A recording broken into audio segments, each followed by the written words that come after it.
Welcome back. मैं लवकेश साय एक बार फिर आपका स्वागत करता हूँ आपके अपने यूट्यूब चैनल पर। ये हिंदी पेडागोजी की वीडियो है। तो चलिए स्टार्ट करते हैं अपने पहले क्वेश्चन से। ये प्रीवियस वीडियो का लास्ट क्वेश्चन है।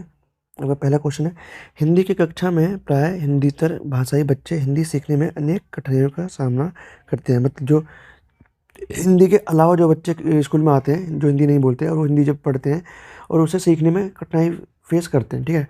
तो क्योंकि अब आपको बताना है, पहला ऑप्शन है प्राय हिंदी और उनकी मातृभाषा की संरचना में अंतर होता है, ठीक है। दूसरा ऑप्शन है आपका वे मन लगाकर हिंदी नहीं सीखते, गलत।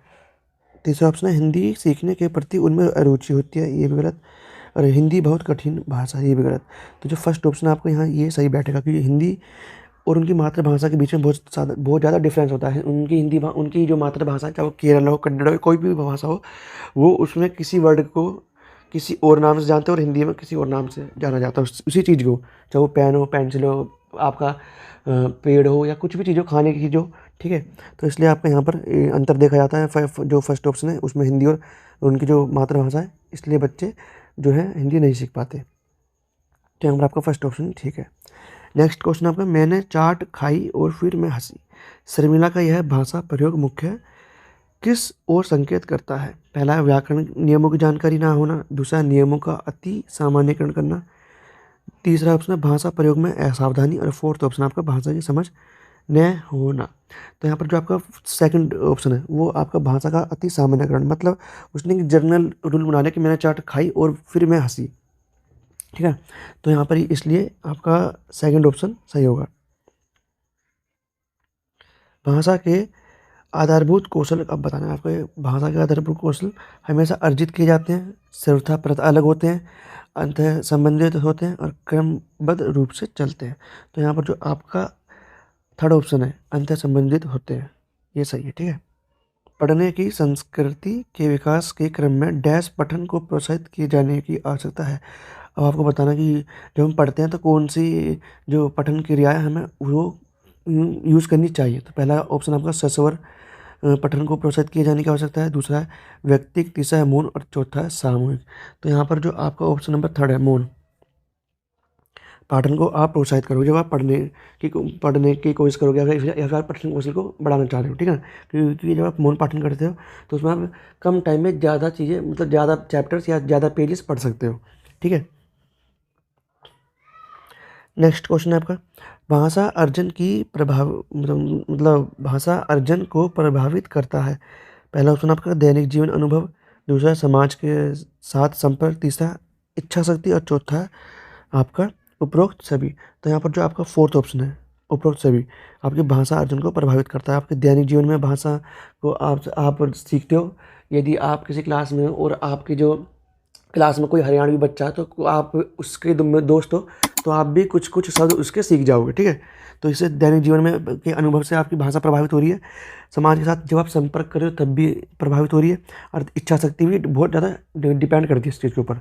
तो यहाँ पर आपका फोर्थ ऑप्शन ठीक होगा। नेक्स्ट क्वेश्चन आपका, प्राथमिक स्तर की कक्षा में भिन्न भिन्न प्रांतों के अलग अलग भाषा बोलने वाले बच्चों का नामांकन हुआ।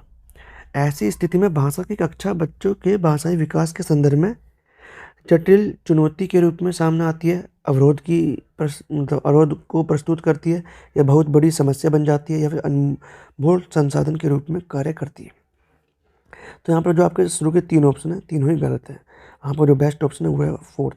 क्योंकि ऐसा माना जाता है कि जो व्यक्ति या कोई भी व्यक्ति या बच्चा जितनी ज़्यादा लैंग्वेज सीखता है उसका उतना ही मानसिक विकास होता है, ठीक है। वो उतना ही डेवलप होता है, उतना ही मैच्योर होता है, ठीक है।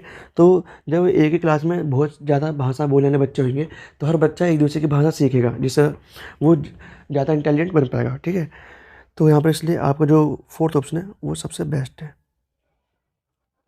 नेक्स्ट क्वेश्चन है आपका, विद्यार्थियों का भाषाई विकास समग्रता से हो सके इसके लिए सबसे उपयुक्त अनुशंसा होगी।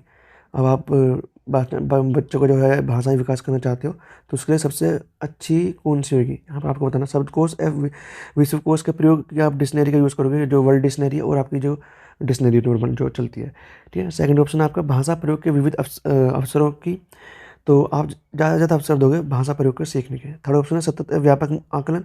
और फोर्थ आपका सर्वोत्कृष्ट पाठ्य पुस्तक की सबसे अच्छी पुस्तक लेकर आओगे जिससे बच्चा का भाषा विकास ज़्यादा से ज़्यादा हो सके। तो अब ये तो कह नहीं सकता कि किसी बच्चे के लिए क्या पता ये जो सर्वोत्कृष्ट पुस्तक है वो अच्छी हो और कि दूसरे बच्चे के लिए वो बेकार हो। ठीक है, समय समय बच्चे बच्चे की बात है, क्योंकि हर बच्चा एक दूसरे से अलग है। थर्ड ऑप्शन भी नहीं होगा, फोर्थ भी नहीं होगा, तो यहाँ पर आपका जो सेकंड ऑप्शन है वही ठीक है।